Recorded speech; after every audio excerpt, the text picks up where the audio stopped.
12-13 mart sanasida Toshkent Jidda yo'nalishida uchasizlar. 20 kun Saudiya Arabistonda bo'lasizlar. Ya'ni 2-3 aprel sanasida qaytasizlar. Narxi atiga $1350 do'stlar.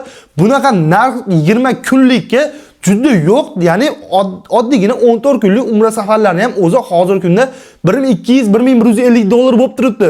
$100-150 davlat bo'ladi qo'shiladi. Ya'ni do'stlar $1350 evaziga sizlar 20 kunlik umra safariga borish imkoniyatiga egasizlar. Ekranda ko'rinib turgan nomerlarga tez aloqaga chiqinglar.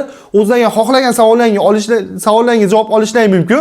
Faqatgina sizlarga aytib o'tib ketamiz, joyimiz chegaralangan, ya'ni joyimiz hozirgi kunda juda oz qolgan. Faqatgina skidka qilindi $1350 evaziga 12 va 13-mart sanalarida reyslarimiz Toshkent yo'nalishida uchib ketadi. Ya'ni Toshkent Jidda yo'nalishida narxatiga $1350. Hop, o'zlaringiz savollaring bo'layotgan bo'lsa, kommentariya yozib ketishlaring mumkin. Bo'lsam Telegram, WhatsApp orqali aloqaga chiqib, bemalol savollaringizga javob olishlaring mumkin yoki joylaringizni bron qildirsalaring mumkin. $1350 ga 20 kunlik umra paketi O'zbekiston bo'ylab yo'q bo'lsa kerak do'stlar. Birinchi o'rinda biz qo'yapmiz. Videoga like bosib qo'yinglar, kanalimizda mehmon bo'lsanglar, podpiska tugmasini bosib qo'yishni esdan chiqarmanglar. Bundan keyingi videolarda ko'rishguncha o'zlaringizni ehtiyot qilinglar, sog' bo'linglar, salomat bo'linglar.